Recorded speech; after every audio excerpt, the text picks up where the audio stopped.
Hello everyone, सभी को नमस्ते, सुप्रभात, सत श्री अकाल, what ever you feel connected with. This is Kirti and welcome to my channel.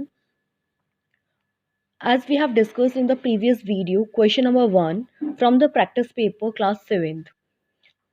इससे पहले वीडियो में हमने क्लास 7th का प्रैक्टिस पेपर किया था जिसमें क्वेश्चन नंबर 1 डिस्कस किया था सेक्शन ए का. इस वीडियो में हम लोग we discuss question number 2 from the section A. Section A का क्वेश्चन नंबर 2 करेंगे and I tell you how to attempt the passage. So passage को अटेम्प्ट करने से पहले हम लोग क्वेश्चंस को गो थ्रू करेंगे सो दैट जो भी पैसेज में हाइलाइट्स होंगे लाइक जो हमने क्वेश्चंस पढ़े हैं तो हमें वो पहले से वो वर्ड्स कुछ ना कुछ उसमें नज़र आ जाएगा तो उस पर हम ज़्यादा फोकस करेंगे. So let's start. पैसेज को पढ़ने से पहले हम क्वेश्चंस को गो थ्रू कर लेते हैं. Question A, who were fighting over small matters. Small matters पे कौन लड़ रहा था. ऑप्शंस हैं goat and lion, bull and lion, bull and goat, lion and dog. तो ये चीज़ हमें ध्यान रहेगी कि एक स्मॉल मैटर्स की बात हो रही है क्वेश्चन में. Next question is what was the lion attacking with. Lion किससे अटैक कर रहा था. तो अटैक की बात हो रही है जिसमें ऑप्शन से teeth and claws, claws and hands, teeth and hands, hand, head and claws. Question number C, the bull entered. The bull कहाँ पे एंटर्ड करती है. To get protected from the, किससे बचने के लिए. तो यहाँ पे एंटर्ड की बात हो रही है और प्रोटेक्टेड की बात हो रही है. तो ये सब चीज़ें हम माइंड में रखेंगे जब हम पैसेज को पढ़ेंगे. On seeing the bull into the केव. जब बुल को केव में देखा. हु लोअर्ड हिज हैड, किसने अपने सिर को झुका लिया. एंड ब्यूटेड विद, और किससे उसको अटैक किया, किस चीज़ से मारा. तो ये भी हमें जब पैसेज पढ़ना है तो इस चीज़ का ध्यान रखना है. बुल ने केव में एंटर किया था तब क्या हुआ था उस चीज़ को अच्छे से फोकस करना है. Next option E, question E, choose the synonym of the word prowling. तो अब ये सब चीज़ें हम ध्यान रख के ही पैसेज को पढ़ेंगे. A bull and a lion once entered into a quarrel. एक बैल और एक शेर एक लड़ाई में प्रवेश करते हैं. एज यूजुअली हैपन्स, अक्सर ऐसा होता था, आमतौर पर मतलब इस तरीके से होता ही रहता था. It started with a small argument over a trifle. एक छोटी सी बात पर उनकी लड़ाई हो जाती थी. But soon they were at each other, और धीरे धीरे वो लड़ाई बहुत ज़्यादा हो गई. Bull using his horn, bull ने अपने हॉर्न्स का यूज़ किया, सिंग का यूज़ किया. And the lion attacking with his teeth and claws, और शेर अपने दांतों से और पंजों से लड़ रहा था. Since prudence is better part of valour, जैसे कि पता है कि बुद्धिमानी एक बेटर पार्ट होता है बजाय कि आप कुछ गलत करें. If you do something dangerous और unnecessary thing. The bull decided to flee. तो बुल ने सोचा कि मुझे यहाँ से निकल जाना चाहिए क्योंकि इसमें लड़ने से कोई फ़ायदा नहीं है. The bull saw a cave. Bull ने फिर एक गुफा देखी. So he entered into a cave. So he entered it to escape the lion hot on his face. तो बुल ने सोचा कि लड़ने से कोई फ़ायदा नहीं है तो उसने अपने बचाव के लिए वो एक गुफा को देखा और उसमें एंटर कर गई ताकि वो लायन से बच जाए. Then the Gothards use the cave to shelter their flocks to stormy weather. Gothards कौन होते हैं. who take care of group of gods. जो group of gods की take care करते हैं, उनका पालन पोषण करते हैं, they are called Gothards. So the Gothards use the cave to shelter their flocks in stormy weather. तो जब भी तूफानी मौसम होता था तो वो Gothards क्या करते थे, उस केव को एज अ शेल्टर उसको यूज़ करते थे रहने के लिए ताकि वो तूफानी वेदर से बच सकें. It happen that one of the goat had been left behind in the cave. और एक बार ऐसा होता है कि एक बकरी जो थी उसकी वो उसमें रह जाती है केव में.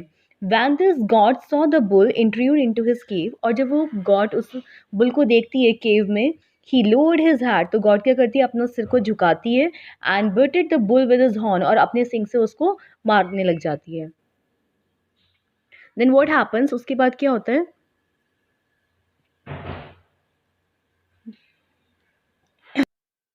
The lion was still prowling outside the entrance to the cave.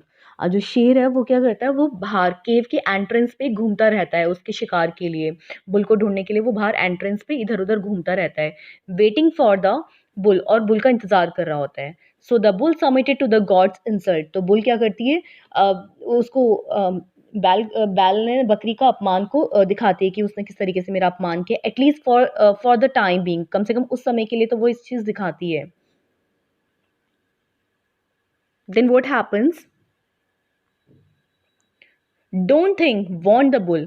Bull चेतावनी देती है कि ऐसा मत सोचो that I have tolerated your rude treatment, कि मैंने तुम्हारा इस तरीके का बिहेवियर को टॉलरेट कर लिया है, because I can possibly afraid of you, कि संभवतः मैं तुमसे डरती हूँ। As soon as the lion leaves, जैसे लायन वहाँ से जाता है, I shall teach you a lesson, मैं तुम्हें एक सीख दूंगी, एक लेसन पढ़ाऊंगी, you won't forget the rest of your life, और उसको तुम जीवन भर नहीं भूलोगे। So this is all about the past. So we have learn from the passage कि अगर कोई आपसे लड़े, इस पैसेज में एक बहुत अच्छे सेंटेंस था, since prudence is better part of valour, कि अगर कोई आपसे लड़ रहा है तो आपको अपनी समझदारी उस चीज़ में दिखानी है कि आप उसके साथ उसके जैसे ना बनो, बल्कि उससे अलग बनो।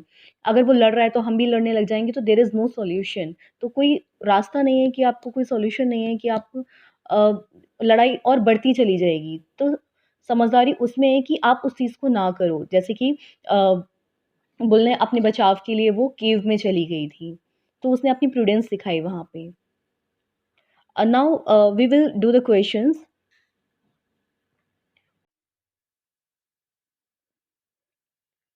Who were fighting over small matters, छोटे छोटे मैटर्स पे कौन लड़ रहा था?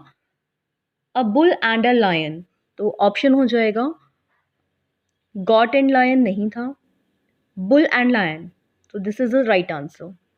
What was the lion attacking with, lion किससे अटैक कर रहा था? As we have read in the passage,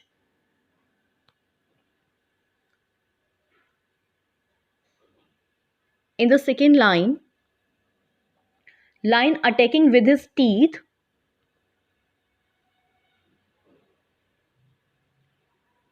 teeth and claws. The answer is option number 1, teeth and claws. Question number C, the bull entered the, bull कहाँ पे enter करती है? Cave में। तो ऑप्शन 2 हैं आपके पास, एक सेकंड वाला और एक फोर्थ वाला। केव में एंटर करती है टू प्रोटेक्टेड फ्रॉम द, किससे बचने के लिए? तो लायन और बुल की लड़ाई हो रही थी, तो केव में वो एंटर करती है किससे बचने के लिए? लायन से, तो ऑप्शन नंबर 4 हो जाएगा। इसको थोड़ा सा पूरे स्क्रीन पे कर लेते हैं। Yes, on seeing the bull into the केव, जब वो बुल को केव में देखते हैं, हु लोअर्ड हिज हेड, कौन अपना सिर को झुका लेता है, एंड ब्यूटेड विद हिज, तो जैसे कि हमने पढ़ा था इसमें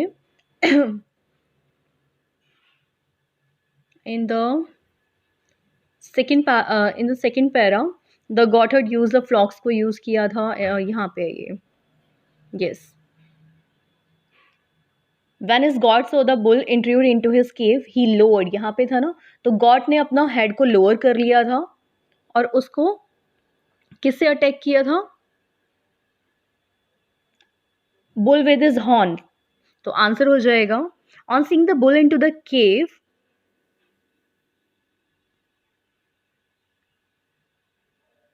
God lowered his head and butted with his horns, उसने अपने हॉर्न से उसको मारना शुरू कर दिया था।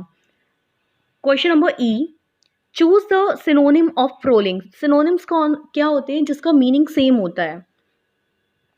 ऑप्शन, इसमें हम एलिमिनेशन करना स्टार्ट करेंगे कि कौन सा ऑप्शन नहीं होगा। पहले option number 1 creep rush, option number 2 roam creep, option number 3 rush roam, option number 4 rush and ignore.